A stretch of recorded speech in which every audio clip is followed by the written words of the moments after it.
मेष राशि के प्यारे जातक जातिका आखिर कैसा व्यतीत होगा आपका सितंबर का महीना। कौन सा दिन शुभ है, कौन सा दिन अशुभ है, क्या करना चाहिए, क्या नहीं करना चाहिए, कौन सा कलर बेहतर होगा, कौन सा नहीं होगा, किससे सपोर्ट मिलेगा, किससे नहीं मिलेगा, इन सारी विषयों पर आज इस कार्यक्रम में डिटेल में चर्चा करेंगे। लेकिन आपको बताना चाहता हूं, एक बात ध्यान रखिए। एक तो यदि आप किसी प्रकार का राम कथा, भागवत कथा, शिव पुराण इत्यादि की कथा कराना चाहते हैं, मेरे द्वारा कराना चाहते हैं, तो प्लीज आप संपर्क कर सकते हैं। 22 सितंबर से पितृदोष निवारण हेतु, पितृ शांति हेतु हम भागवत की कथा का आयोजन कर रहे हैं, जिसमें ऋषि तर्पण, यम तर्पण, पितृ तर्पण इत्यादि सभी चीज़ों का आयोजन होगा। यदि आप उसमें सम्मिलित होना चाहते हैं, भाग लेना चाहते हैं, तो प्लीज़ आप हमारे साथ संपर्क करके उसमें भाग ले सकते हैं। चलिए अब हम चर्चा को प्रारंभ करते हैं। और आज की चर्चा है कि मेष राशि के लिए कैसे व्यतीत होगा सितंबर का महीना। तो सबसे पहले मेष राशि के स्वामी जो मंगल है, आपके राशि स्वामी थर्ड हाउस के अंतर्गत गोचर करेंगे और थर्ड हाउस में ही पूरे महीने करीब करीब रहने वाले हैं। थर्ड हाउस में गोचर करेंगे, थर्ड हाउस में ही पूरे महीने रहने वाले हैं। अब सितंबर को अगर एक दृष्टि से देखा जाए तो आपके लिए किस प्रकार रहेगा। पूरा सितंबर महीना करीब करीब आपका यात्राओं से भरपूर रहने वाला है। आपको बहुत सारी यात्राएं करनी पड़ेंगी, जो बता रहा हूं इसको आप प्लीज नोट करके रख सकते हैं, और ये निश्चित रूप से आपके लिए होने वाला होगा। मुझे सितंबर आपके लिए शानदार दिख रहा है, अच्छा दिख रहा है। एक तो यात्राएं अच्छी होंगी, आपका आत्मविश्वास भी निश्चित रूप से बढ़ने वाला है। खास करके जो लोग स्पोर्ट्स इत्यादि के क्षेत्र में हैं, या जो लोग डिप्रेशन इत्यादि के क्षेत्र में हैं, या जो लोग एंजाइटी इत्यादि के क्षेत्र में हैं, आप एंजाइटी, डिप्रेशन इत्यादि से बाहर निकलेंगे। जो निराश हो गए थे कि अब जिंदगी में कुछ नहीं होने वाला है या परिस्थितियां अनुकूल नहीं होंगी, आपके लिए एक आशा की किरण निकल करके आएगी और निश्चित रूप से आपका आत्मविश्वास बढ़ेगा। इस प्रकार की कंडीशन है। अब दूसरी सबसे इंपॉर्टेंट कंडीशन, आर्थिक दृष्टि से देखा जाए तो आखिर अक्टूबर आर्थिक दृष्टि से, सितंबर आर्थिक दृष्टि से आपके लिए कैसे होगा। हम डे बाय डे की बात करेंगे, कलर इत्यादि की भी बात करेंगे, लेकिन सितंबर अगर आर्थिक दृष्टि से देखें तो आपके धन भाव के जो स्वामी शुक्र हैं, ध्यान रखिएगा, जो धन भाव के स्वामी शुक्र हैं आपके, वो 7th हाउस में अभी तक नीचस्थ होकर के जो गोचर कर रहे थे, 18 तारीख को, बड़ा बहुत इंपॉर्टेंट है ये विषय और बहुत ध्यान देने वाला है, 18 तारीख तक आर्थिक लॉस का योग है। 18 तारीख तक कहीं भी पैसा इत्यादि इन्वेस्ट करने से आपको नुकसान का सामना करना पड़ेगा।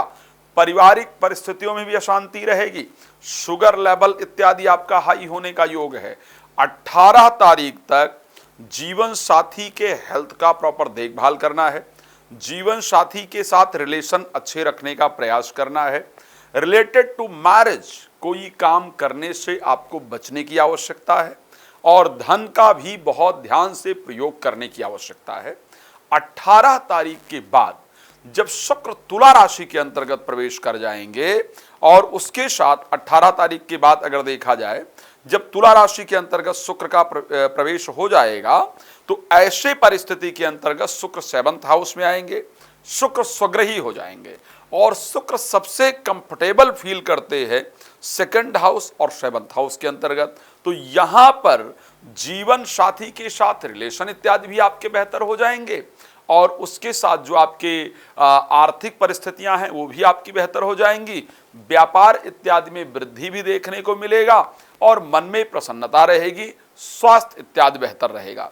तो कोई भी कार्य आपको रिलेटेड टू मैरिज करना है, रिलेटेड टू फाइनेंस करना है, प्रॉपर्टी इत्यादि के बंटवारे संबंधित कोई काम करना है, या मैरिज के लिए किसी को प्रपोज करना है, तो हमें 18 तारीख तक विशेष रूप से ध्यान रखने की आवश्यकता होगी। अब आइए आगे पहुंच जाते हैं हम इस महीने प्रेम संबंध इत्यादि की पोजीशन में कि मेष राशि के लिए सितंबर का महीना एजुकेशन, प्रेम और संतान की दृष्टि से कैसा रहने वाला है। सो ध्यान रखना है, 16 तारीख तक सूर्य पंचमस्थ गोचर करेंगे, यानी अपने घर में गोचर करेंगे और उसके साथ स्टार्टिंग जो होगा करीब 1 तारीख, 2 तारीख और 3 तारीख, ये जो 3 दिन होगा, या महीने का जो अंतिम 29 और 30 तारीख होगा, करीब 28, 29 और 30, ये जो 6 दिन महीने के हैं, इन 6 दिन में आपको संतान से रिलेटेड शुभ समाचार, एजुकेशन से रिलेटेड शुभ समाचार, प्रेमी प्रेमिका का प्रॉपर सपोर्ट, ये बहुत सारी चीजें आपको मिलने वाली है। आखिर प्रोफेशनली ये समय कैसा रहेगा? प्रोफेशनली जब तक बुध का परिवर्तन नहीं होगा, बुध 4 को परिवर्तित होंगे, 4 को बुध सिंह राशि में जाएंगे, लेकिन उससे पहले बुध का जो दृष्टि है वो आपकी पड़ने वाली है 10वें भाव पर। तो ऐसे कंडीशन में स्टार्टिंग जो सितंबर का टाइम होगा उसमें व्यापार के अंतर्गत आपको निश्चित रूप से वृद्धि देखने को मिलेगी। कुछ सावधानियों की आवश्यकता है। इस महीने में आपके लिए जो शुभ दिन रहने वाले हैं, प्रत्येक बुधवार आपके लिए लकी डे में से रहेगा, इसको ध्यान रखिएगा। कोई भी इंपॉर्टेंट काम करना है तो इस महीने बुधवार के दिन को सेलेक्ट कीजिए। प्रातः की वेला यानी कोई भी कार्य सुबह सुबह करेंगे तो उसमें आपको बहुत लाभ मिलेगा।